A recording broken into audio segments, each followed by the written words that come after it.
My name is Gary Francis. I'm the current president of the board of directors at the Veterans Museum.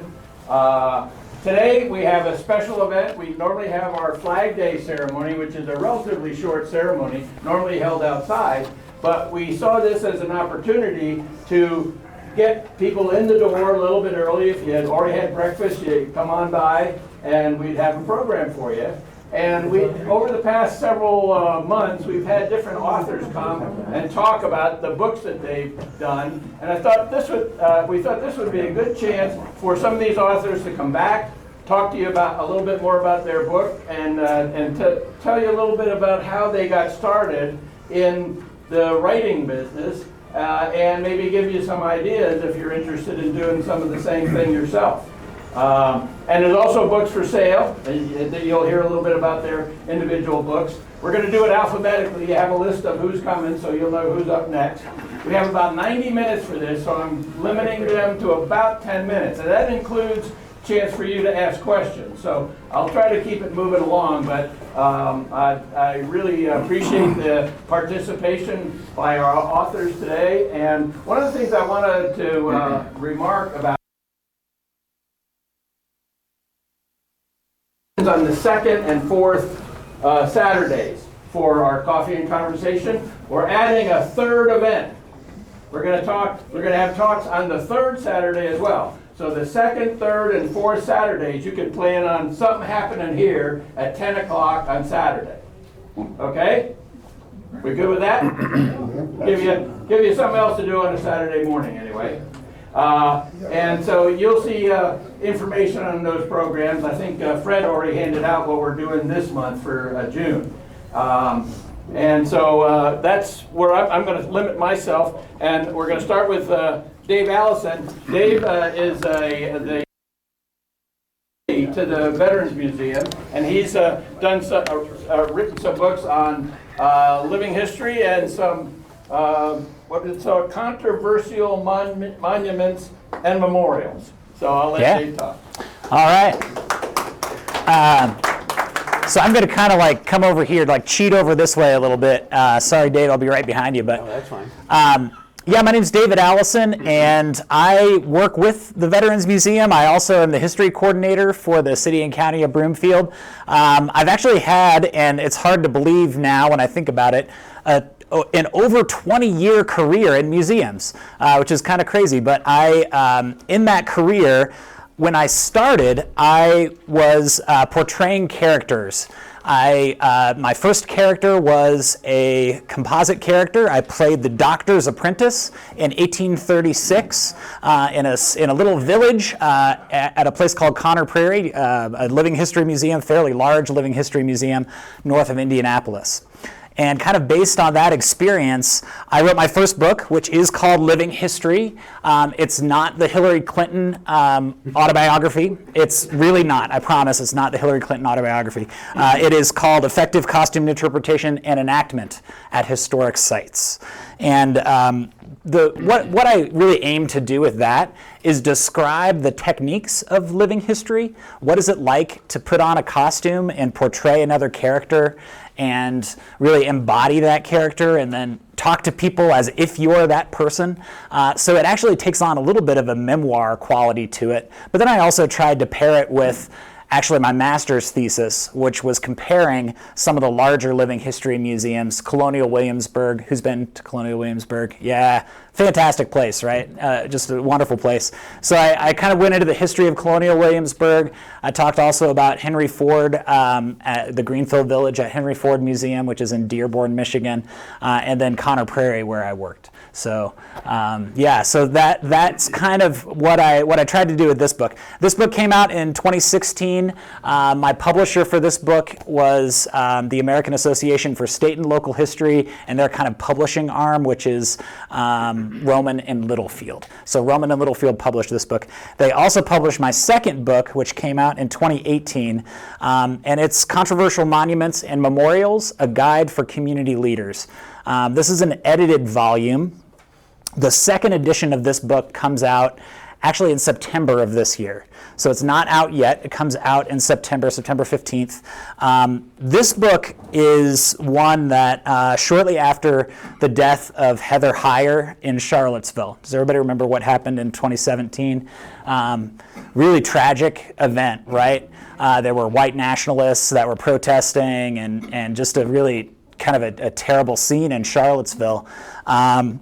The American Association of State and Local History recognized, hey, as museum professionals, as people who live in the community and care about how we represent history, it's important to have a book that collects people's thoughts about it. And so they kind of sent a call out for editors, people that could put together this book, what became this book. And I answered that call, and they chose me, which I'm very grateful they did, as the editor for this book, and now for the second edition that's coming out.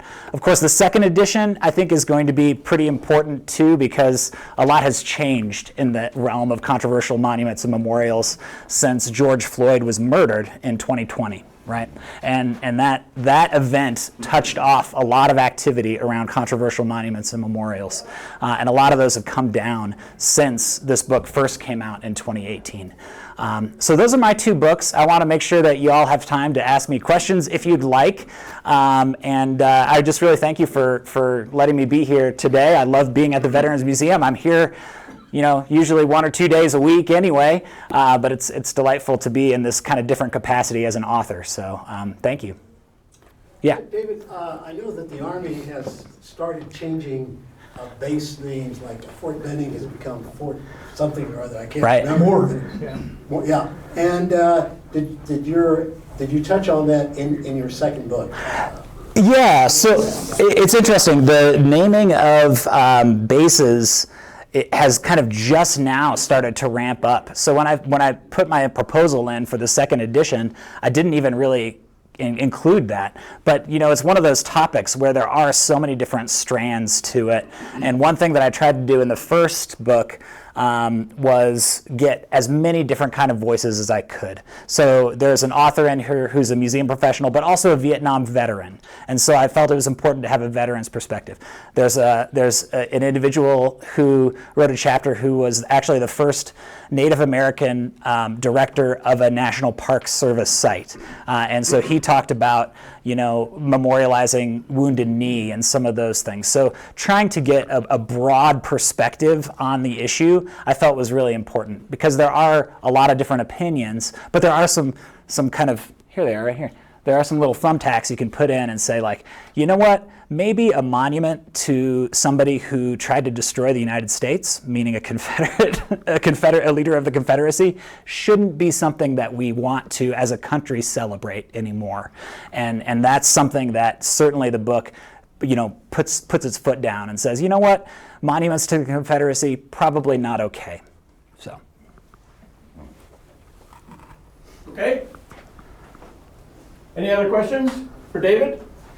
Well, we have another David coming up. All right. David Barrett. David is going to talk a little bit about the 140 days right before the nuclear bomb was dropped on Hiroshima.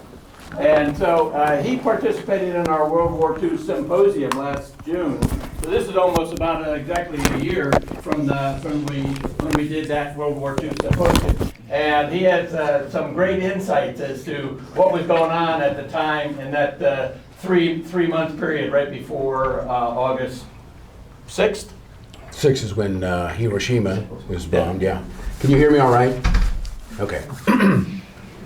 I'm going to correct him in a minute, but so David Barrett is my name, and I came to this a little bit differently than probably some might in terms of becoming an author.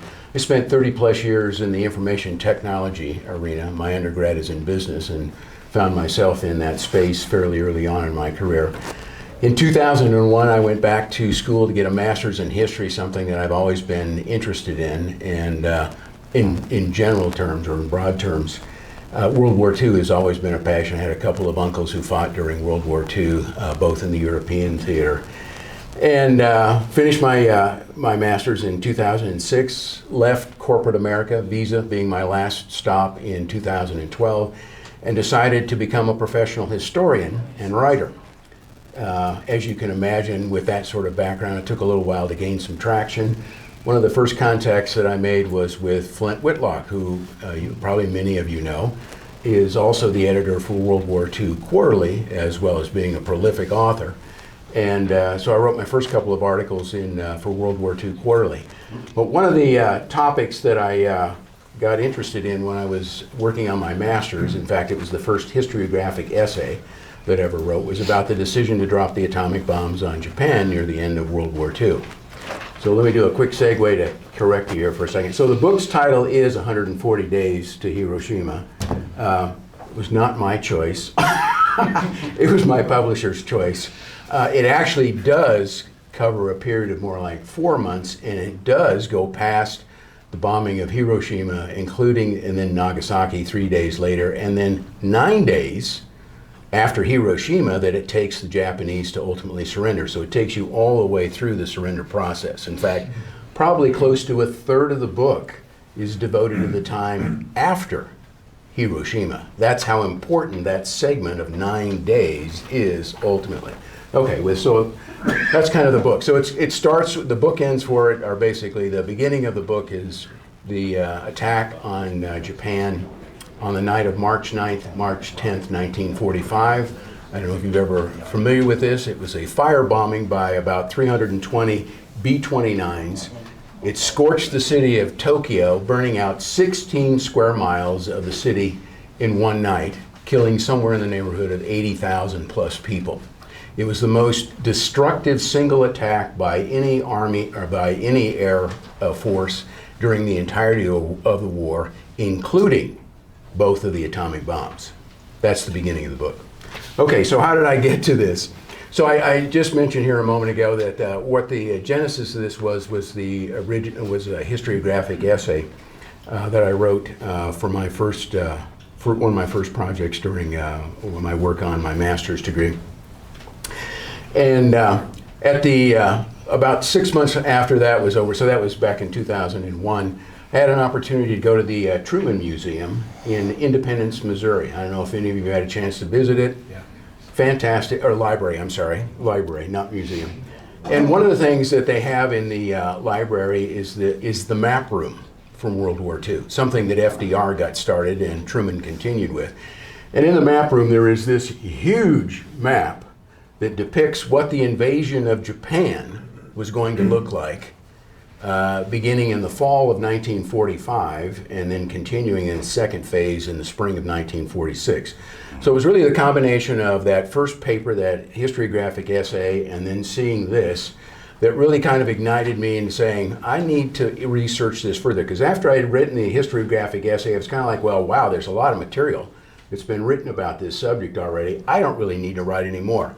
But after looking at that map and the invasion, it's like, how many people really know about this invasion? Because I think a lot of people have the soundbite version of how the war ended, which is we dropped two atomic bombs. Some people, I don't even think about Nagasaki. They only think about Hiroshima. But we dropped a couple of atomic bombs and the Japanese surrendered. Couldn't be further from the truth in terms of how it actually ended. Yeah. Okay, so getting to a publisher. So in 2017, after writing my first article for World War II Quarterly, I decided that I wanted to write this as a book. So I started doing some research as to, I didn't want to self-publish, I actually wanted to have somebody, a real publisher, besides myself, publishing the book. And so I literally found a video for $5 online that said, this is how you publish a non-fiction book. And it said that you have to create a book proposal. And I'll tell you what a book proposal includes, and you need to create a query letter. And ultimately you need to get an agent in order to get a publisher. Because it's extremely difficult, especially for a first-time writer like myself, to go out and convince a publisher to publish my book. So what's in a book proposal? Well, what's in a book proposal is, first of all, an overview of the book. Well, what is that? I mean, that's pretty much what it sounds like, right? You have to give a one-page description of what the basic content is of your book. Then they want you to tell them, well, approximately how long will your book be? I was amazed at how close I was to this. I actually estimated somewhere between 100 and 110,000 words. This is 110,000 words. Right at 110,000 words. The next thing that they want is, what's the market for the book? In other words, you got to remember that if you're obviously going to publish through somebody else, they want to know that there's going to be a market for this book. They're not in the business to lose money. They're in the business to make money. And so they want to know what's the market for the book. So I put together several pages of why there's this huge continuing interest in World War II. Numbers of movies. I mean, just to give you a few cents for this. If you go out and do a search on World War II titles at Barnes & Noble, there are 26,589 titles. This was back when I wrote this thing in 2018. On Amazon, if you go out and do a search, there are 105,797 books about World War II. When I was looking at it, this is 50 years after the fact, there were 56 feature films made about the World War II, and there were, 24 more currently in production. There are 4 devoted magazines just to World War II, and another 4 that write articles about World War II on a regular basis. A famous author who actually I got a chance to do an interview for the National World War II Museum down in New Orleans, Rob Citino, said in a famous quote, it says, "If we wrote books and made TV shows and movies about World War II from now until 4000 AD, we still wouldn't exhaust it as a source of human drama. It was the greatest conflict in human history." Okay, enough about that. About me. So then I had to write a little blurb about why am I, as an author, capable of writing this book? What's my background, okay, that qualifies me to write this book? Then they wanted a section on competing books. What's been written about the topic that you're going to be writing about? Why is it still of interest? So they wanted that. I did that for about, actually in my case, I think I used about 15 years and came up with about 20 or 25 titles or whatever that had been written about just the end of World War II, and it's continuing to be written about. Then they want a table of contents, okay, for what's going to be in this book, and they want you to write a paragraph about what's going to be in each one of those chapters of the book. And then lastly, they want you to do provide them with at least a completed chapter. And in my case, actually, after I provided them with that, I also sent them those 2 articles that I'd written by then for World War II Quarterly as examples of what my writing skill was like. They actually asked me to write a second chapter, but typically it's only 1. To give you a sense for the size of this, now this is all double-spaced, but my proposal is 70 pages long. This is not an insignificant writing effort to do this. And by the way, both the proposal and the query letter, which is a summarized version, just 2 pages in an email of this that I just described to you, that's an example of what your writing is to them. In other words, it better be good, because you're being judged on what you just provided them. They're going to decide from that whether they're willing to give you a publishing contract. Okay? Oh, and by the way, to get an agent, the process that I went through was, I don't know if any of you have heard of it, but there's an entity or a website out there called Book Blaster. And so rather than trying to attract an agent directly, you can go to Book Blaster, you can give them your query letter and your book proposal, and they will literally blast it out to their list of publishers, of agents. And that's exactly how I got my agent. My agent contacted me toward the tail end of 2018 and said she was busy until February of 2018, I'm sorry. Anyway, called me back and said she was still interested if I hadn't got representation, and so that's ultimately, we came to an agreement, and then she did kind of the same thing with her publisher, Rolodex. Sent it out to all of them, and then we ultimately were able to land Diversion Books is the name of the company in New York that have ultimately published my book. As far as doing research on it, so this is the last piece that I've got that was asked a question about, mostly what my book is based on are other books and some memoirs. Now, when I say other books, well, given the timing of this, none of the people that I would have wanted to interview directly, obviously, would still be around. They've long since passed.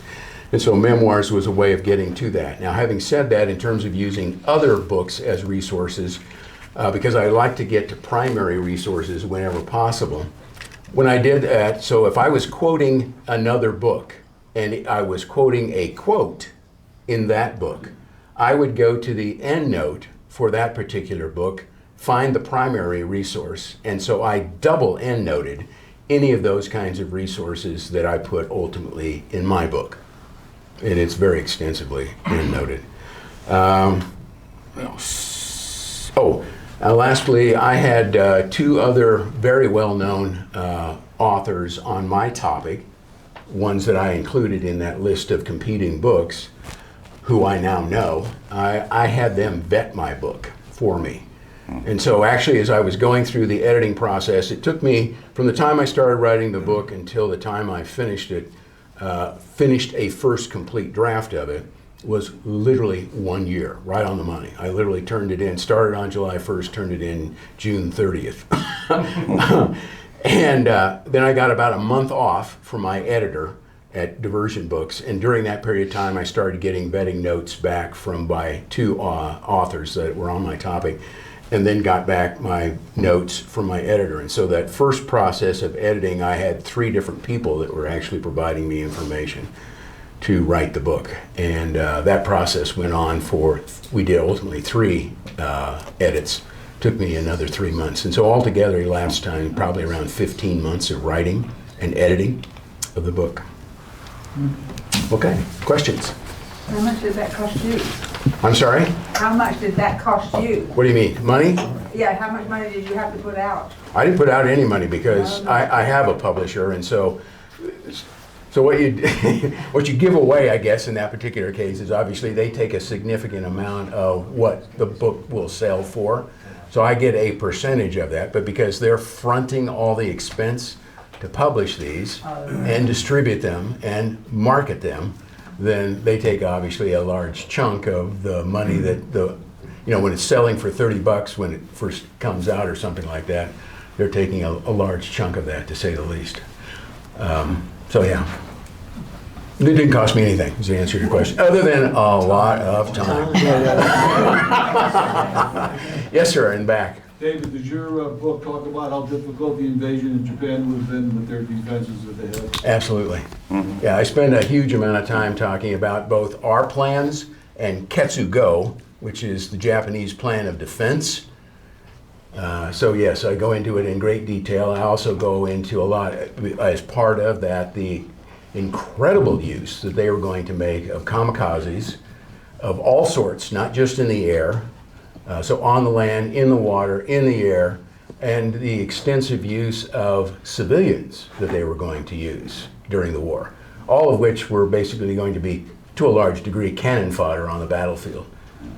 Their estimates for losses, and this was acceptable to their command, 20 million Japanese dead. Wow. Dead during the invasion. Our estimates were 5 to 10 million Japanese dead if we actually invaded. Wow. Any other questions for David? Just a comment, Dave. I just watched a documentary that looked like it must have come out of your book. Honestly, it covered that exact stretch. The only thing it mentioned that you didn't mention was the Russians' role. So I do mention that in the book because there are revisionist historians who give the Russians significant credit for causing the Japanese to ultimately surrender. I refute that in the book. The Russians had no ability whatsoever. They were the single biggest ground army in the world by the end of World War II, but they had this much capability in terms of moving across the water. And I hate to tell you, but it doesn't matter where you start off in Russia. To get to Japan, you have to go across water to get there. And so there's no way that the Russians would have been able to successfully invade Japan. On top of that, you have Japanese leaders immediately after the Russians have decided, or do attack the Manchurian army, which is in Manchuria, today China, and in Korea, who are basically saying, well, we expected this all along, and they did. The Japanese expected the Russians to eventually enter the war. I don't have time actually to talk about all this right now, but they expected them to enter the war. Did it change their thinking? No, read the book. It still takes days for the Japanese to surrender even after the Russians and the United States has dropped both atomic bombs. Russians had no influence on why the Japanese ended the war. None. Do you address the island that the Russians control that the Japanese claim is theirs? I'm sorry, say it again, Lou? There's an island north of the mainland Japan that the Russians control that the Japanese claim as their territory. Right. Do you address that? They still couldn't get across there to Hokkaido, which is the northern part of Well, I Japan. understand that, but they do have this one island. I was wondering. Actually, I thought that was actually split between those two countries. They owned the northern part of it, and I think the Japanese owned the southern part of it. When I was stationed over there, the Russians owned the whole island. The whole, yeah. I think it's actually been disputed since World War II has It been. has been disputed. It's a big But, thing. yeah. Okay, moving on. Yes. Moving on. Thank you, David. Sure. And the next speaker is Gail Beaton. She's going to talk about Colorado women in World War II. She was active in our World War II symposium as Rosie the Riveter. I was. Can you hear me okay? Yeah. I just want to piggyback a few things first, what David said on the book process. I went through the University Press of Colorado, which is a scholarly press, and the process was a lot the same, except for I didn't have to worry about an agent.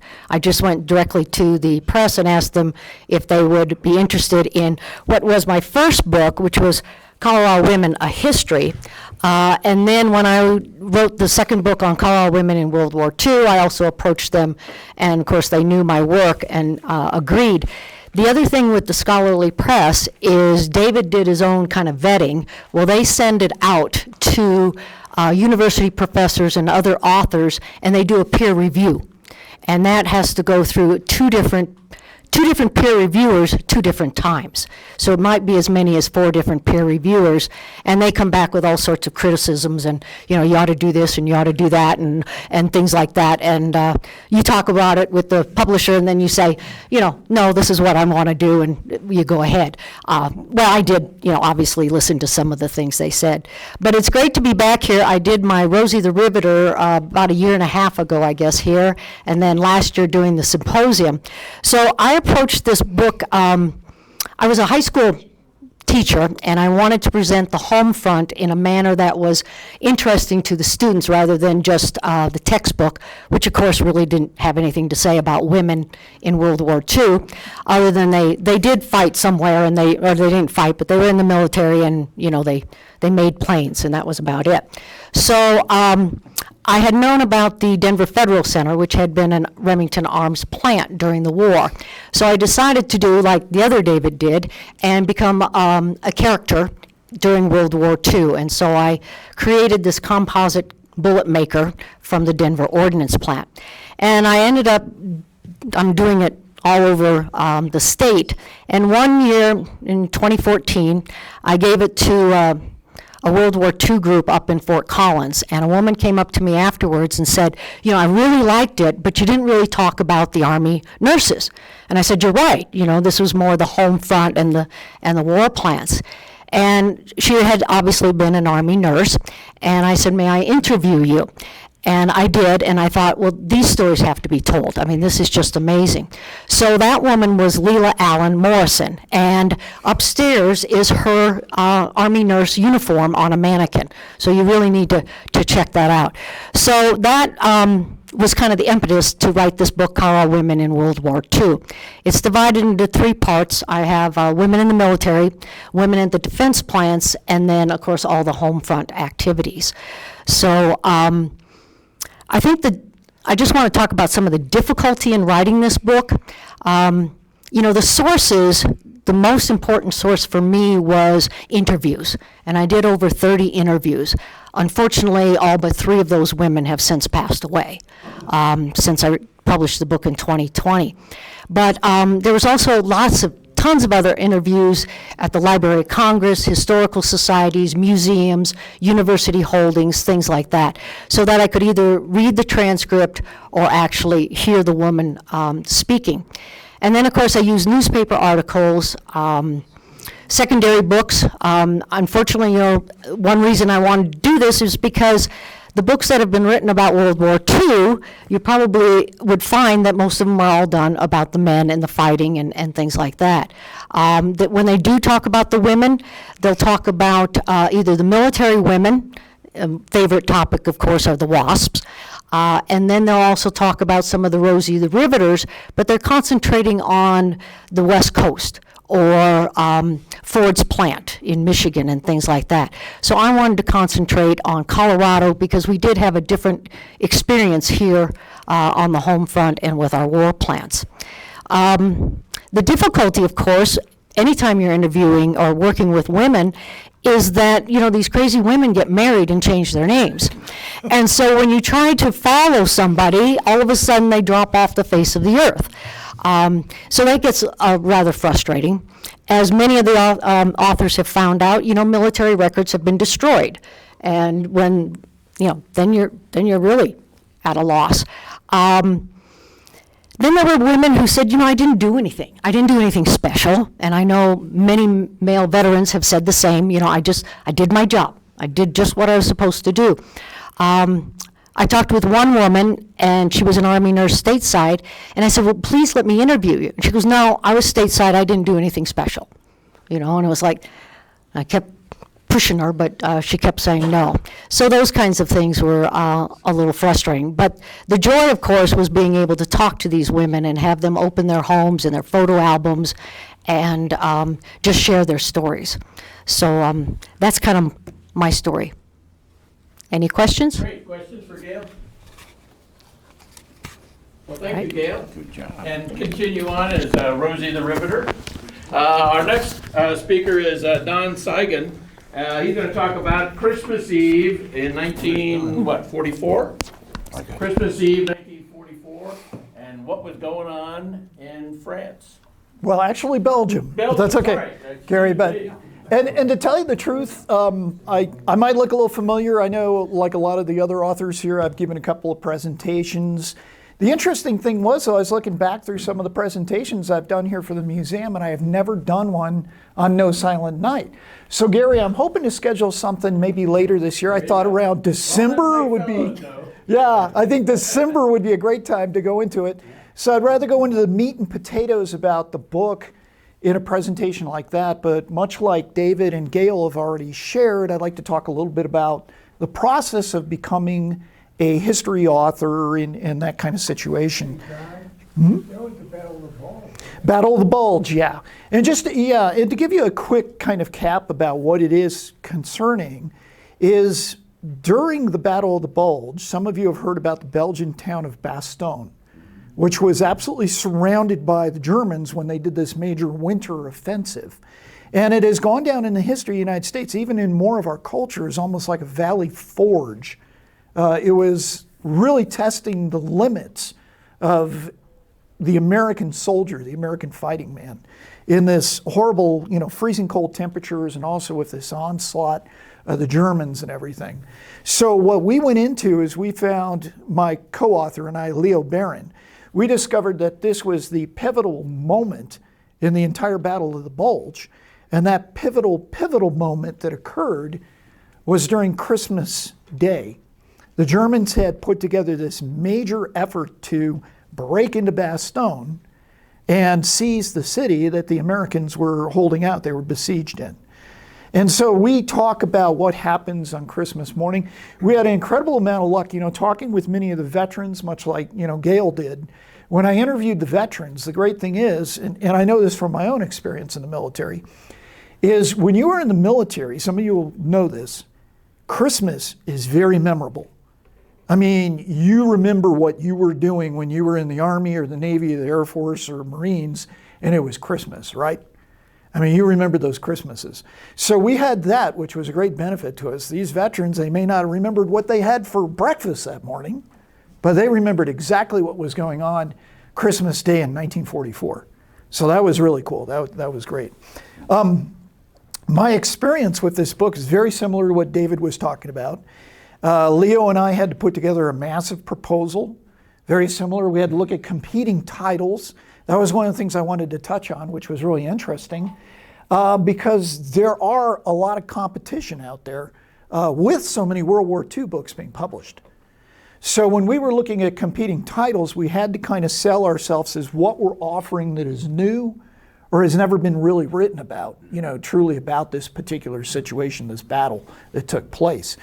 And that's kind of where I wanted to start, because that's how I got interested in this whole thing. I've always been interested in military history, being a veteran, being an educator, a history teacher and professor. It was something that really struck me. I always wanted to write a history book.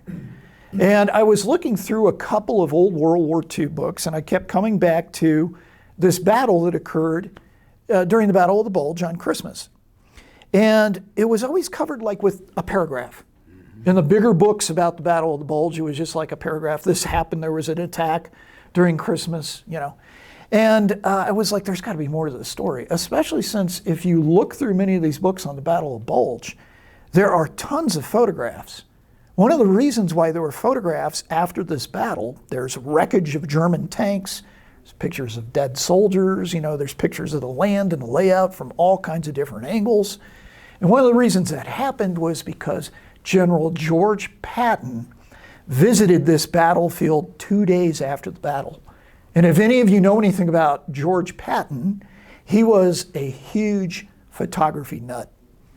And, the guy was kind of a little grizzly too, so he loved taking photographs of dead Germans, So there is an abundance, there's an abundance of photographic record of this. And when I took a look at some of these photographs, I said, there's got to be more to the story here. And the cool thing about these photographs is my co-author and I were able to actually pinpoint exactly where things happened, to lay it out on a map. We visited the battlefield, both of us, twice, and walked it, and talked to some of the people who live there, some of the Belgian civilians. So it was an incredible labor of love, but much like David mentioned, these things with the research and everything take a long time. It took us probably about 2.5 years of research, a year of writing. A year after that, before our publisher, NAL Caliber, was able to go ahead and get us one of the very first proofs. Lots of, trying to get requests for photographs in order to get that permission to use those photos. Maps, we had to, hire an illustrator to go ahead and put together a graphic illustrator, graphic artist to come up with the maps. I had to sketch the maps out first, and they had to make it look nice and pretty, which I can't do. So there's a lot of that goes into writing history. And then like Gail mentioned too, there's this academic side to it too. You need to get your book vetted. So we were lucky to get, much like David did, we get individuals who have written similar stuff to write blurbs for the book. And once you've got that, man, you're in like Flynn. We had Danny Parker, who is known as like the Battle of the Bulge guy as far as an author.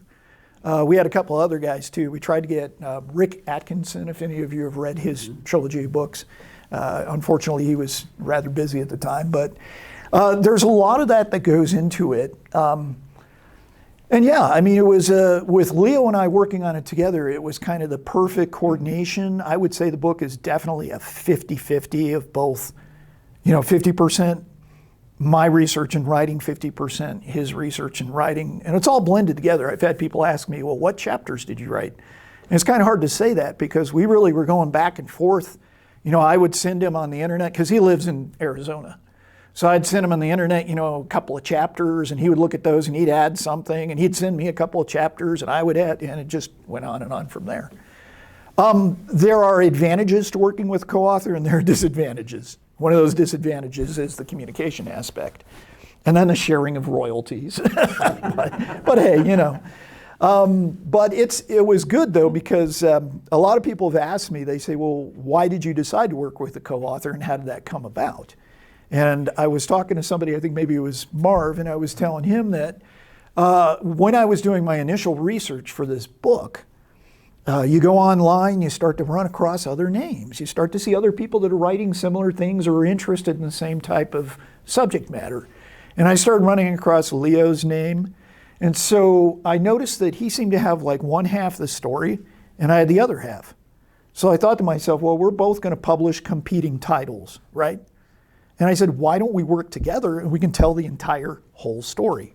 So I called him up and we wrote up, kind of a legal contract, and we decided to work on this thing together as a mutual enterprise, and worked out pretty well. So, yeah.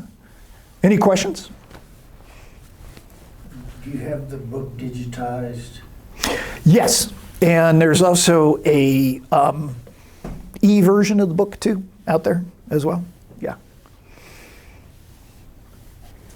Stephen Ambrose in Band of Brothers covers a lot of the area that you're talking about, especially with regard to Easy Company, which Right. is the company that he was writing about.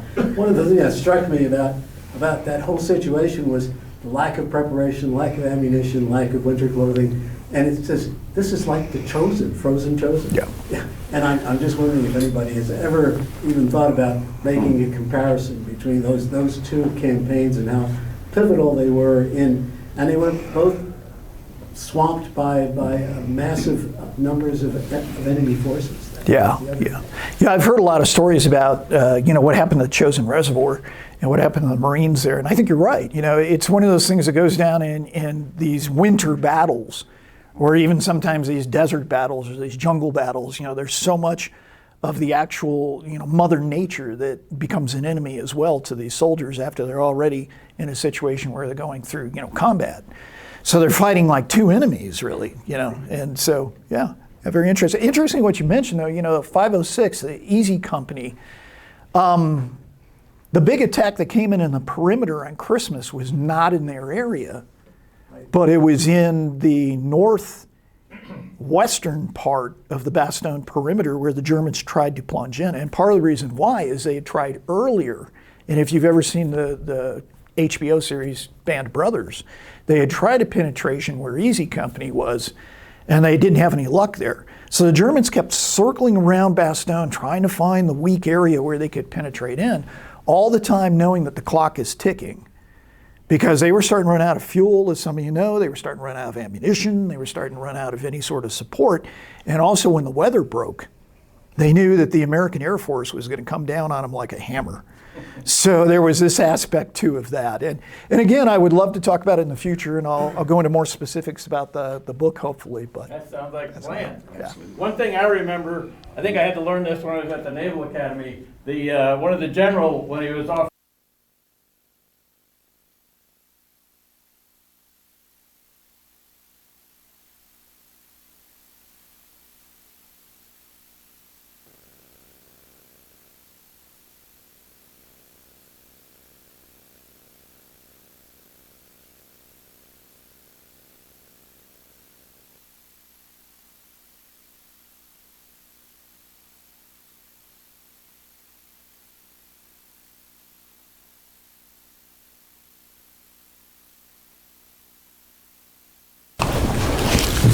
Testing. I think I dodged a bullet here because I didn't go through any of this stuff. My dad, as was mentioned, Gary mentioned, was a pilot. He loved flying from even before the war. He wanted to go into the service. There's a letter that I've found that's in this book that's from the draft board or the military board in New York. On December 9th, 1941, saying, we appreciate that you want to volunteer, but you're married and you have a child. And we can't take you now, but I have a feeling things are going to change. And they did. So he joined and he trained in the U.S. for 2 years. They sent him to India, to a town called Tezpur. And his job was to fly aviation fuel and other military supplies from India over the Himalayas into China. It was basically the first airlift operation, if you will, because the Japanese had everything else covered. You couldn't get there by sea, you couldn't get there by land. They'd taken over the Burma Road. So flying over the Himalayas was the only thing that was left to them as an option. And they kind of did it on the fly, if you'll excuse the pun. There weren't any really well mapped out navigation routes. The planes that they used were modified B-24 bombers, and they were C-89s, and they took, on a normal flight, they would take maybe 6,000 gallons of aviation fuel into China so that the Allies would have a base from which they could reach Japan for bombing. But the airways weren't, the air landing places weren't built. So they had to be built by Chinese coolies, and they were built by hand, and they crushed the rocks, and then they flattened it out. So even though they were runways, apparently they were not exactly smooth landings. How did I get to write this book? I'm a lucky man. My dad never talked about it. Well, not never. Towards the end of his life, he talked more and more about it, but not the specifics. And he died in 1981 after coming back from the war. He served, he was an attorney in Denver, and then he served in the U.S. Congress and the Senate, and he was an ambassador to Switzerland, and he had to resign in 1975 because of multiple sclerosis. When he died 6 years later in 1981, we were going through his stuff and we found a little diary, a little brown book about this big in pencil. And if he hadn't been a politician, I swear he could have been a doctor. It was nearly impossible to discern what the words were. And it took a long time to get that little book. And I should also mention that it opened with June 17th continued. So we knew there was a first part, and we just didn't know where it was. It wasn't with the one that we had. So I published a smaller, really small book, just privately, so that I could share it with family members and friends. We sold our family house in 2014 and discovered the first part of the diary. So since I had written the second half and had it published, it was assumed, and I'm glad it was assumed, that I would do the whole thing. I put it together. My wife and I worked on the transcription of the thing, and it came out in, I think, 2018 or 2019. And then I met Fred down here on the end. You're going to hear from him in a minute. And he and I worked together on some presentations because his story about his dad is a lot like my story. You'll hear that. So I got involved more in the history, more in the details, wanting to find out, well, okay, he says this, but I don't know where this is. Or he talks about that landing, and I don't know where that is, and I don't know who these people are. So I started doing research. And then I ended up publishing a second edition, this one here with the big yellow mark on the top.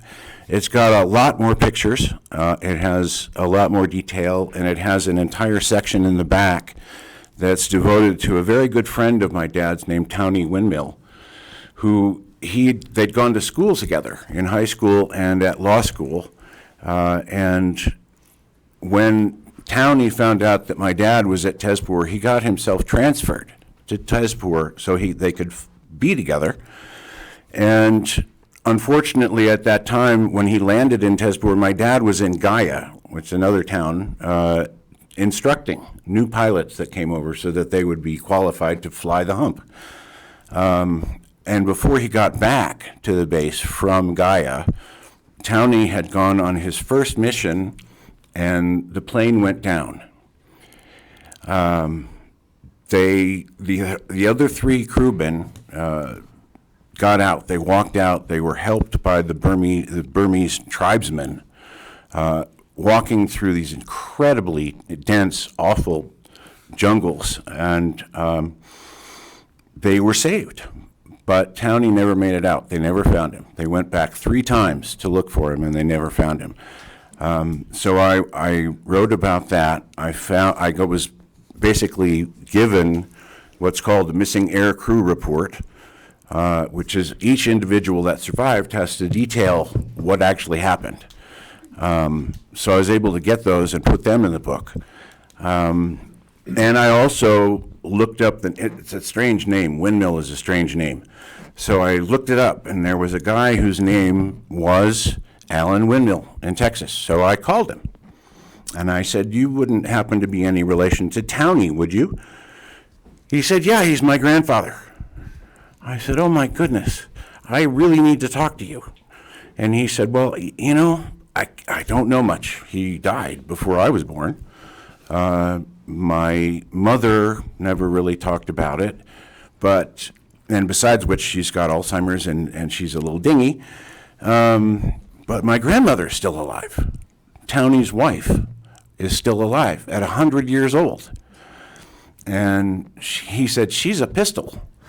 And okay, can I talk to her? And he said, I'll ask. And he asked and called me back, and she said no. She didn't want to talk to me. She was devastated by the fact that he disappeared, and didn't want to talk about it anymore. But I asked Mr. Windmill if I could publish some of the things that I'd found, and if he had any pictures, I would love to have them. So he did, and it's in here. So that's basically my story. As far as the business of getting it published, boy, I feel lucky. My chiropractor was a guy here, actually I live in Longmont, and my chiropractor had written a book about his father, who was the first victim of school shooting in, I think it was Minnesota. He was a principal, and a student that had been expelled came back to the school with a gun and killed him.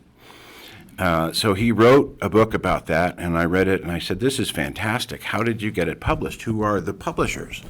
He gave me a name. I called. I sent them the manuscript that I had. Basically, it's transcribed diary, so I didn't really have all that much work to do. I'm blessed. Not that I couldn't, but I didn't have to, so lucky me. The publisher lives in Green Bay. He took it, he edited it, and he actually made it better in terms of readability. He was reasonably priced. I did have to lay out some money. That's one of the bad parts. And I figure I might break even by 2050. But it's not about that. It's not about that. I don't care. I just wanted this story to be told, because obviously being in the public for that long, people remember that. But they didn't know anything about him before. How did he get to be the person that he was in here? And so I'm proud to have published it, and I'm happy that it's published, and I'm happy that my collaboration with fellow authors and military folks here at the museum helped me to write a better version. So that's what I got. Any questions? Great. Any questions for Alex? Yeah. Your father was Peter Dominick. He was. And your brother is? Peter Dominick. Who's deceased. My brother, Peter Dominick Jr., is deceased. He also died in 2009. In fact, it was his birthday yesterday. It would have been 83. Any other questions? Thanks, Alex. Sure. The next one is Fred. You have a...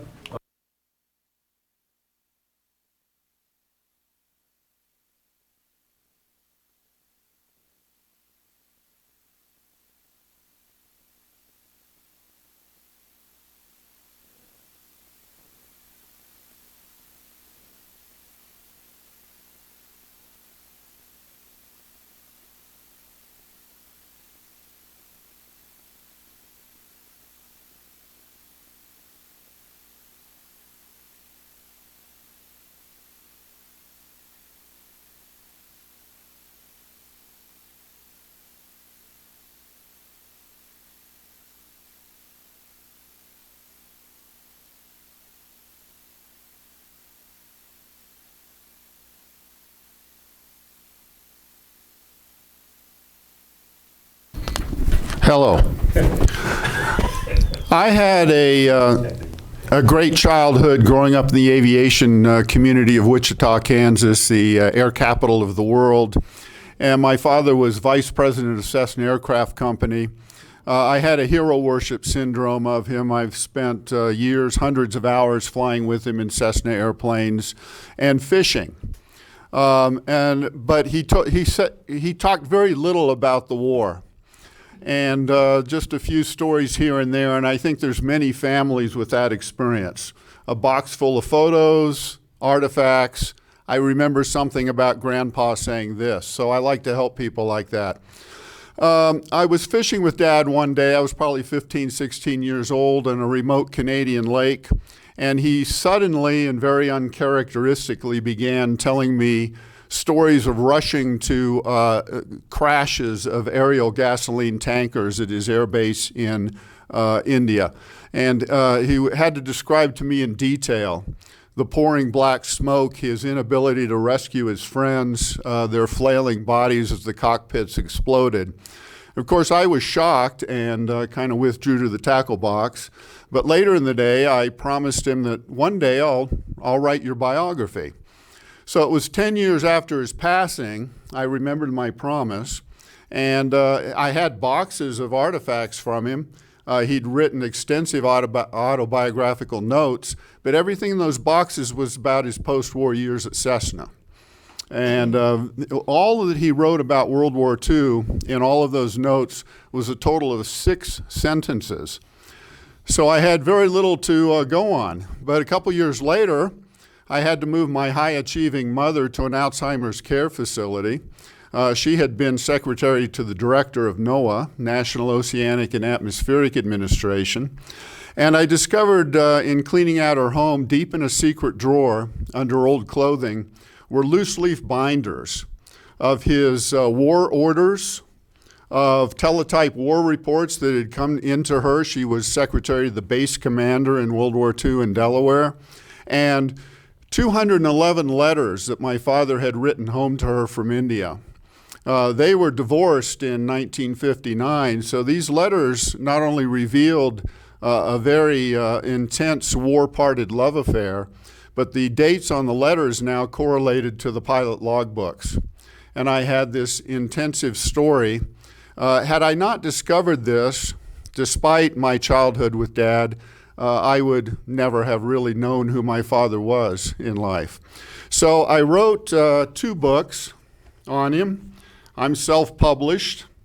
What made that worthwhile is that the books went together as an application and got Dad inducted into the Kansas Governor's Aviation Hall of Fame at the Kansas Aviation Museum in Wichita. So his picture now hangs alongside Clyde Cessna, Walter Beach, Amelia Earhart, and other Kansas aviation luminaries. And then that got me doing talks on this, starting with the Kansas Aviation Museum and then here. And I found a lot of enjoyment doing that. And my whole goal was honor thy father and thy mother. I just wanted to tell his story. I have sold a few hundred copies of this, but it's always been self-published. I did hire an agent back in 2008, and he put it, I believe, on Amazon. It may still be on Amazon. I've gotten some interesting letters from England. People but I've never made a penny with it. And so that project in my life kind of languished until a little over, 2 years ago, I met Alex. And we met by chance in a bar. We discovered our fathers had been stationed in the same remote air base in India, Tezpur, at the same time. They both flew the same aircraft type, C-87s, and then we later discovered they'd flown a training flight together. And of course, Alex's dad went on to become the well-known Senator Dominick. The night after I met Alex in the bar, I went home and mentioned this to my daughter and ex-wife, and my ex-wife had spent her career at Holland and Hart and knew Peter Dominick very well. I have since had the pleasure and privilege of working around the museum here and done talks. I just want to do a couple announcements. I was published last spring in World War II Quarterly. It's an article on flying the Himalayan hump.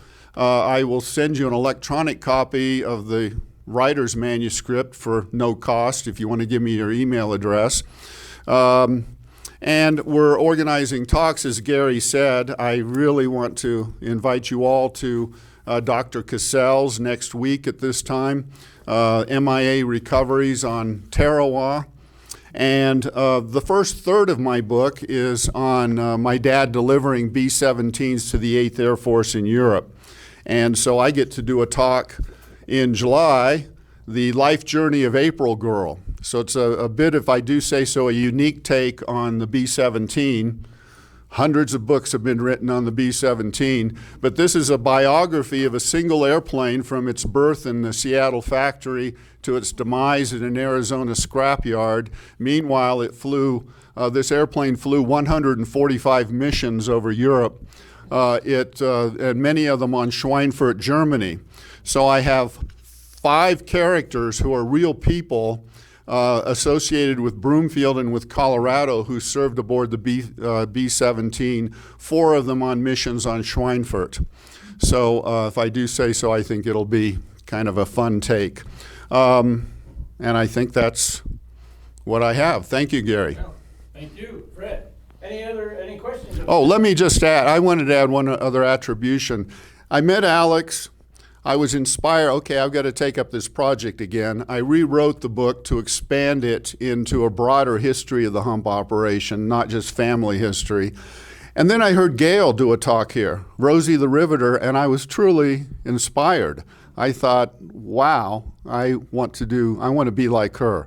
So you two, yeah, you two were big. Thanks. Great. There's a little synergy going on here. I like that. Okay, so all of our first speakers were pretty much focused in on World War II and some of the other things. Now the next 3 speakers are a little bit different. The next speaker is John Steinie. You might recognize that he's not going to talk about World War II. So I'll let him take it over from here. Thank you. Can you hear me now? Good. So I was sitting across an elderly gentleman, by that I mean he was maybe 2 or 3 years older than me. But I was sitting across from him at a lunch. I gave a program in Los Alamos, Colorado, and I mentioned I was writing a book on Colorado and the Civil War. And he said, "What in the world does Colorado have to do with the Civil War?" And I said, "Well, you know what? If you want to find that out, guess what you're going to have to do? You're going to have to buy my book." So my book is entitled Colorado in the Civil War, and it is published by Arcadia Publishing in their Images of America series. And it is only available in very exclusive bookstores like Costco, Walgreens, etc. Why did I choose this topic? Well, as you might have guessed by my age, I'm 72 years old, and I grew up during the Civil War centennial years, from about 1959 through 1965. And at that time, there was a great deal of publicity and all kinds of events connected with the Civil War centennial. There were reenactments going on. Life magazine had a long time running series of articles about the Civil War. Bruce Catton was coming out with several series of excellent books about the war. Movies like The Horse Soldiers were coming out. And Mom and Dad bought me a couple of those sets of Civil War soldiers where you had like a little exploding readout that had a spring in it and all kinds of stuff like that. So I've really been fascinated by the Civil War ever since I was a little kid. And lo and behold, by about 1988, I joined a Civil War living history and reenactment group.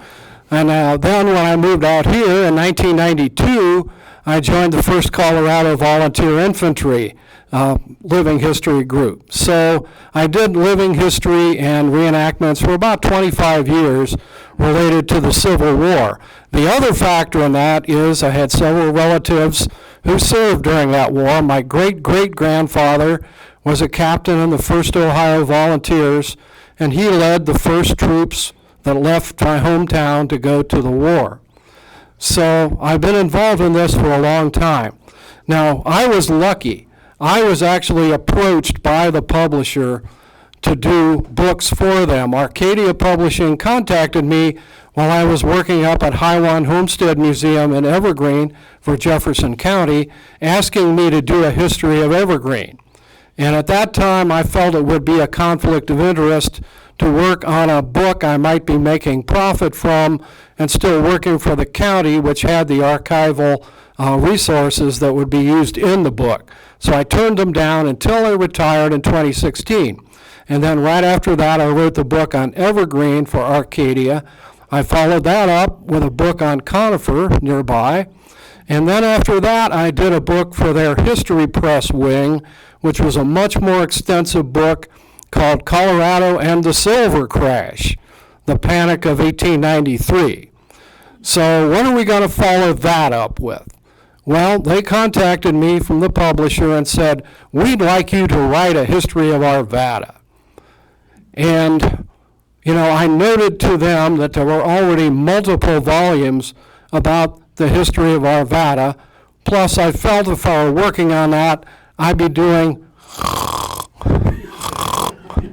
it was not a very interesting topic for me.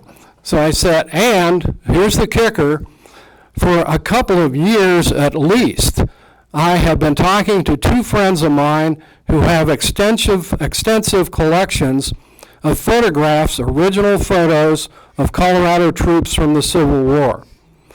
And we had been talking for about 2 years, why don't we write a book? Why don't we create a web page? Why don't we do this? Why don't we do that? And all of a sudden, here's this offer from Arcadia to write a book, and it fell right in our laps. So I said, yes, I'll write a book for you, but it's got to be on Colorado and the Civil War. So I started doing research, and I worked on this for about 2 years. What I found out was, you might think Colorado did not have much involvement in the Civil War. People, I was just asked this morning, well, what kind of battles did we have out here? We didn't have the Battle of Gettysburg in Colorado. Okay, I think we all realize that. There were a couple of small actions here in Colorado, but Colorado troops served all over the place during the Civil War, not just in Colorado, but in Wyoming, Utah, New Mexico, Oklahoma, Texas, Kansas, Missouri. They were everywhere, all over the region west of the Mississippi. And one of the most revealing things I found out, and one of my surprises when I was writing this book was, you can find out online in a lot of sources about the three main Colorado regiments during the Civil War. Okay, the 1st, 2nd, and 3rd Colorado Volunteer Cavalry. But I also found out there were dozens of other Colorado units that served during the war. There was a mounted territorial militia regiment. There were several dozen companies of mounted militia that served for short terms during the war. So there were a lot more people involved in the Civil War Union military effort than I had ever read about or that I had ever heard anybody even talk about. So that was one aspect of doing this research that really amazed me. The other amazement was how much material there is all over the place relating to Colorado in the Civil War, not just here at History Colorado, which has a fantastic collection, or Denver Public Library, which also has a great collection, but I also contacted sources in New Mexico, Texas, Kentucky, Kansas, the National Archives, the Library of Congress, National Park Service sites. There is a ton of amazing material everywhere on Colorado in the Civil War.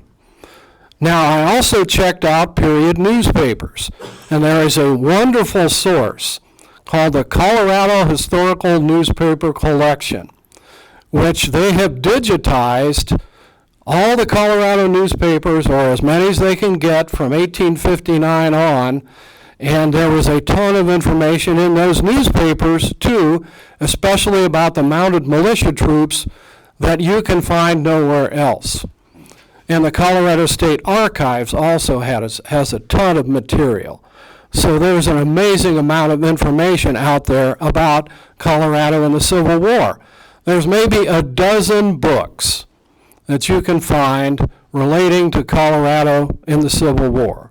Maybe a dozen. Now, related to that, there are 65,000 books that have been written about the Battle of Gettysburg alone. So how much attention has been paid to Colorado in the Civil War? Not a whole heck of a lot. And one topic that I found out about, and I'm very proud of being able to do this, I'm proudest of this photograph, the one on the right there. I'm proudest of that photograph I was able to include in the book. I got it from the Palace of the Governor's collection down in New Mexico. And the gentleman shown there with his grandson is Samuel Adams. Sam Adams was one of the dozens of African American men who served with the Colorado troops during the Civil War. Nobody knows about this. Nobody has written about it. Nobody has published a photograph of any of these men who served on the rolls of the regiment and got Civil War pensions because of their service with the Colorado troops during the war. So I was very, very proud to find that photo in the first place and to be able to publish it and be able to have people see it for the first time and call attention to these men who have been neglected and ignored, but they served with the Colorado troops during the war. Now, one of the things that hit me about the war, and as I mentioned, I've been doing research on the Civil War most of my life. And one of the things that struck me about it, when I was writing this book, someone asked me, "Are you going to write about the massacre?" And my response was, "Which massacre?" Am I going to write about the Fort Pillow massacre? Am I going to write about the Lawrence, Kansas massacre? Am I going to write about the Centralia, Missouri massacre? Oh, you mean the Sand Creek massacre. And indeed, yes, I do write about the Sand Creek massacre. I have limitations in this book as to the number of words I could use and the number of images. So I couldn't go into the depth that I really wanted to go into about the Sand Creek massacre in 1864, which, if you're not familiar with it, this happened on November 29th, 1864. Colonel John M. Chewington led about 750 Colorado troops and attacked a peaceful village of Cheyenne and Arapaho with a few Lakota down in southeastern Colorado near La Junta and Las Animas. They killed about 230 of the people who were in those villages. The bodies were mutilated, scalped. The scalps and the body parts were brought back to Denver and displayed in saloons and in theaters here. So this was an atrocity, and it was condemned as an atrocity by the United States Congress. So this was a terrible day in Colorado history. And there's a lot of controversy about it. To this day, there's a great deal of sorrow, resentment, anger, regret connected with the Sand Creek massacre as an extremely emotional and difficult thing to write about. And because of all the controversy, I kind of wanted to stay away from the politics and all of the arguments and back and forth related to that. So I just wrote truthfully what I could find out from the sources. And I found out that everybody who testified about this massacre right afterward had an axe to grind one way or the other, politically or personally. And I found that the most accurate and most reliable accounts were the ones that were written afterward, at length by people who were there. And I chose to focus on two of those. George Bent was the son of William Bent, the old fur trader, and his wife, Owl Woman, who was Cheyenne. And he was in the Cheyenne camp when the troops attacked. He was wounded, and years afterward, he wrote a whole series of letters about his experiences during the Sand Creek Massacre. The other side, Sergeant Morse Coffin, was one of the non-commissioned officers in the 3rd Colorado Cavalry, which was one of the main units that attacked the villages. And he also wrote an extended account of how and why it happened. What he said was, just to paraphrase him, there was much talk at the time. He said something like, the idea was very general that a war of extermination should be waged, that neither sex nor age should be spared, and one often heard the expression that nits make lice. In other words, kill the babies. So these are two opposite sides, but they were both very illuminating about the Sand Creek Massacre. And my reading about all this and doing all this research, my attitude toward the whole war changed. Because now I see the whole war as an atrocity. We killed 700,000 of our own people in this war. Think about it. If you're a big fan of Gone with the Wind, or the very romanticized Ken Burns documentary about the Civil War, with the lingering sunset shots and the plaintive fiddle music, forget it. Stash that somewhere and look at the reality of what this war was. 56,000 men died during this war in prisoner war camps alone, south and north. So this whole war was an atrocity. And I wish I could give you a more positive spin on it, yay, but no. And it won't be a sad encounter, though, if you buy my book, okay? Okay, any questions for John? John, thanks a lot. Thank you. Who gets this? Next on our agenda is R.T. Stokes.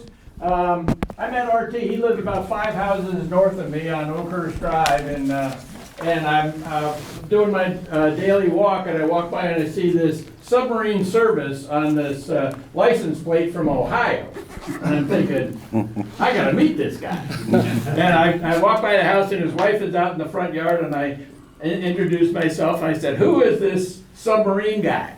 And RT is the guy. And we've got him involved in the museum, and he wrote a book and did a program here about, what, 5 months ago, 6 months ago? And here he's back here to talk about how that book came about and what he's doing now. Thanks a lot, RT. Thank you, Gary. Good morning. The book that I wrote is called The Relentless Rise. I want to give you a bit of a warning that it is not a military book. It's a book that I am using to understand myself better and to also translate how I see the world from my experience. I grew up in a very structured environment, Shaker Heights, which is outside of Cleveland in Ohio. I fell in love with the Blue Angels just because of the air shows. They were the most beautiful things that you had ever seen. I had an issue where my mom would buy me Christmas presents, and I would cut up the boxes and draw Blue Angel airplanes and put popsicle sticks and just fly them throughout the house. I wouldn't play with the toys. I was just crazy about the Blue Angels. We were very structured because we were living at the suburbs. At that point in time, there wasn't a lot of diversity. My father lost his hearing at the age of 18 through a vaccination for tuberculosis. He was the class president. My mother went to class to take notes for him so he could graduate. She later went back and got her PhD, so she became the executive director of the school district that we were in Shaker. So a lot of pressure to be successful. I went to college at Ohio University, lost my mind. I thought it was incredible just being down there having fun and partying with everybody. I completely forgot about school. Athens. Athens, yeah. My mother had this kind of framework where, would you buy this car? Would you buy this car? Like, what car do you want? Well, I want that car. Why do you want that car? But regardless of how much it costs, that's the car I want. My mom said, well, I want A's. She wasn't going to pay for B's. She wasn't going to pay for C's. She wasn't going to pay a dime. I want an A, and if I pay the same amount of money for an A as I do for a B, I'm only paying for A's. So I decide I'm going to stick up my chest because I'm grown, and I say, fine, forget it. I'll do it myself. And I just leave home. I just walk out, right, thinking that I had some financial way of being able to take care of myself. And I fall into these depths of how do I get my life back on track? And all of a sudden it comes back to me, I can recover this dream. I can get back in the Navy. And I go in the recruiter's office. I don't even tell my mom I'm going. I say, I'm ready to sign up. And I come into this big Blue Angels thing. He sees my first 2 years of college credits. He's like, nah, son. It's like, you're not going to be on any type of airplane or Blue Angel. But I do have something for you. If you feel like your life is sinking, I have the perfect ship to put you in. Right? So I'm introduced to nuclear submarines in this nuclear environment. So when we talk about nuclear war, I mean, those are the things that I constantly think of. Between boot camp and my duty station, I have a life-threatening car accident that takes away my memory. I have this amnesia thing. As Gary knows, and as many people know, like, well, how could this happen? The civilian doctors had the diagnosis on my amnesia. The doctors that I went to in my first duty station, nobody knew me. So whether or not I had my memory or not, no one really ever caught that. And my focus is, I want to be on the sub. I want to be on the submarine. I want to do this Navy thing. When I woke up in the hospital and wanted to know what happened, you're in a life-threatening accident. Well, where's my uniform? I want to show everybody, where my uniform is. They cut your uniform off of you. Well, send me back to the base where my uniforms are and let me do what I need to do. I have an incredible career in the Navy, probably because of the loss of memory. I'm able to absorb things. I just memorize the submarine. I literally live on the submarine at night rather than going home because I'm just trying to absorb as much information as possible. I was able to get my Dolphins 2 weeks out at sea, which was the fastest there. I became the lay leader, and the lay leader is the person who helps people understand certain types of tragedies and issues that might be going on at shore. We don't have the internet or anything like that. We're 3 months out at sea, so when Red Cross grams would come in that somebody's family member had passed away or something bad had happened on shore, I would sit down and have that one-on-one conversation after the captain pulled me in and say, Stokes, we need you to go talk to this person. Because of the isolation that people could feel as well, you would have people kind of crack or deal with the pressure of being underwater for that time. So if there was ever a suicide situation, I would be involved in those suicide situations, which would immediately turn into a security violation in some ways. But for me, it was a renewed desire to help people in these very tough times understand that you can make it. My job was, I was a strategic weapons supervisor. I sat at the nuclear weapons panel at the 24 missiles. I was a 3311, which means not only did I target the missiles, but I would go inside the nuclear missiles as well to provide the maintenance. So processing Hiroshima, Nagasaki, just everything that we would have to do as a nuclear submarine. I digested it. I still digest it today. It's something that in order to serve our country and make sure that people are safe, would never hesitate on that decision. Left the submarine. My captain pulled me off after 5 patrols, went to the Trident Training Facility in Kings Bay, Georgia. I was instructor of the year 2 years in a row. Wrote a letter to a college saying, I think I need to get out because I'm spending too much time underwater. I can't spend time with my daughter. And finished my bachelor's, my master's, and an associate's degree to give my mom straight A's on all 3 of those degrees within 3 years' time. Wow. At the same time, not only becoming a master training specialist and instructor here 2 years, I also took over the master training specialist program because I had a master's degree, so I said, I want that civilian job as well. So I was doing all these things to just try to bring my life back to the surface because of what happened with the car accident. I moved through small business. I get into large business, GE Aviation. I become the owner of the Navy account. So now I'm going into Philadelphia. I'm dealing with Navy people in uniform. Life is just, it's perfect. It's like, oh my God, I'm now giving engines. I'm now, well, selling engines, right, to the Navy and doing all these things. But I was in sales. I was still in corporate HR, and I was also learning. And we're dealing with workplace violence. We're dealing with the thing, and I think what really kind of lit me up was, if you remember the mass shooting in Vegas. Like, all these things are going on, and I'm continuing to get more and more irritated. And I felt like what I wanted to share, and that's why the book is in two parts. The first part will tell my story, but the second part tells a message of, we're all submarines. We're all in this environment where we have a very difficult time seeing ahead of us, and we're using the information that's been provided by the people who've navigated these paths in front of us to understand, how do we move our lives in an environment that we can't fully see the scope of the ocean that's in front of us. So I created a 7-point system, the 7 habits of highly effective people, and other different types of neurological self-improvement formats. I created a system to say that you're a submarine. First and foremost, we're going to have a base of operation, a place in your life where you know you can go deep. You will never step back from this base. You know that you'll be safe. You'll never consider suicide. You got to have a base that's strong. You have to have a mission area. Here's a place where I can leave my home, I can go, and I can be successful. And we're going to deal with that channel of change. We're going to deal with the difficult transition that you might need to cover to go from point 1 to point 2. And then just to quickly go over these, I came up with 7 Ps: position, patrol, power, propulsion, ping and a pulse, a periscope, and positive buoyancy. And I translated those people that if you know what position you're in, once you get in that position, you know the patrol, the things that you know you need to do. You have the energy, the power to know that you can enact change in that area. And you have propulsion, so you can apply the power to your drive, so you not only know what to do, but you have the energy and ability to do it.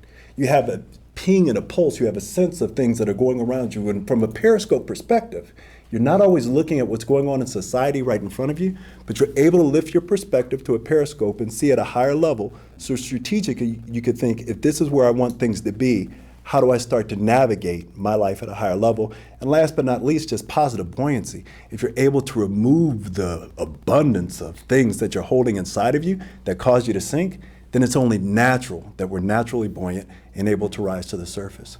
So The Relentless Rise is a self-help book in that nature, and it does a little bit by helping me make sense of myself, because in researching it, I learned a lot about myself that I didn't know because of the amnesia. And also it brings me back to that one-on-one conversation where I could talk to people as a coaching book to say, well, let's look at your perspective. Let's work on your periscope, because you might be out of position because you're not seeing things right. So it's a little bit of a coaching tool for me as well. Wow. Yeah. Great. Any questions for our team? Man. Okay, he gave us a program here. It was really great. Like I said, a lot different than a lot of the other programs we get, but really inspirational. And the challenges that RT is dealing with is kind of interesting, because our next speaker is going to talk about.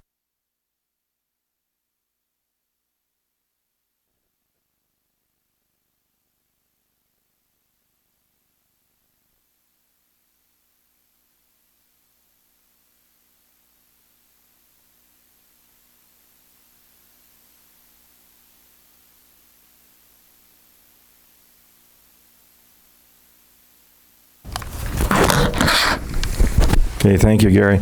Yes, I gave the talk in November, day after Veterans Day. The book was published in October of last year, Against All Tides, The Untold Story of the USS Kitty Hawk Race Riot. It's a story about racial injustices that occurred to a large group of black sailors aboard the USS Kitty Hawk while it was off the coast of North Vietnam in October 1972, conducting bombing runs into North Vietnam. And then what transpired afterwards, there was an interracial confrontation that occurred one evening, October 11th. And during that evening, between the black sailors and the white sailors, there were 51 sailors who were very seriously injured, requiring medical treatment and so forth. One of the questions that we got ahead of time, why did I choose the topic? Well, the topic chose me because I was a Navy JAG officer stationed in San Diego at the time. And when the incident was over, they had a very one-sided investigation in which they would not take any statements from black sailors, a decision by the captain of the carrier. And so 25 black sailors and not a single white sailor were charged. And when those sailors were flown back to San Diego, I represented 6 of them in their special courts-martial trials. And so the book is about the incident itself as well as the injustices that occurred in the trials, and they included withheld evidence. All of those young men were held in pretrial confinement with only 2 exceptions for months leading up to the trials, even though presumed innocent prior to trial.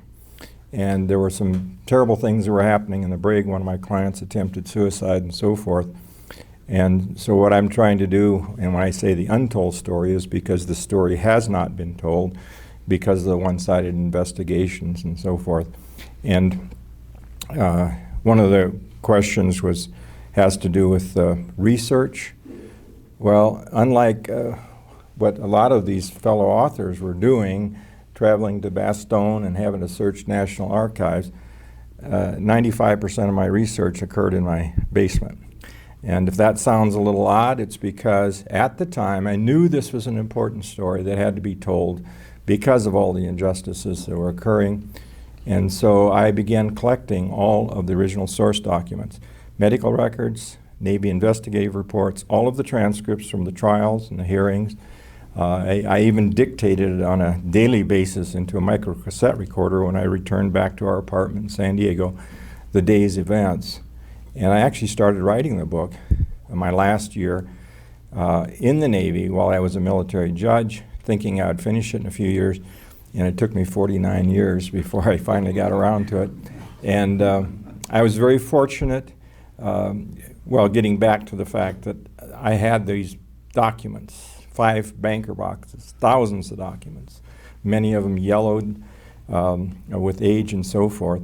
But interestingly, they may be the only documents that exist with regard to the Kitty Hawk incident, the investigation reports, because as somebody said here, I think about destroyed records, a prior book about 12 years ago was written, the only other book about the Kitty Hawk, so-called race riot.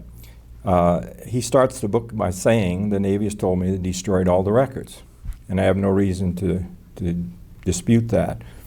So he was very limited in what he could cover, and he did not cover the trials themselves. So the research was done, like I said, in my basement, going through all of those documents. And as a lawyer, I wanted to make sure it was credible, even-handed, and so I had a total of about 1,100 endnote citations. I was very fortunate with regard to publishing. I sent out about 7 or 8 query letters to literary agents, and 2 days later I heard from an agent in Centennial, Colorado, of all places. He specializes in military history. He said he'd like to represent me.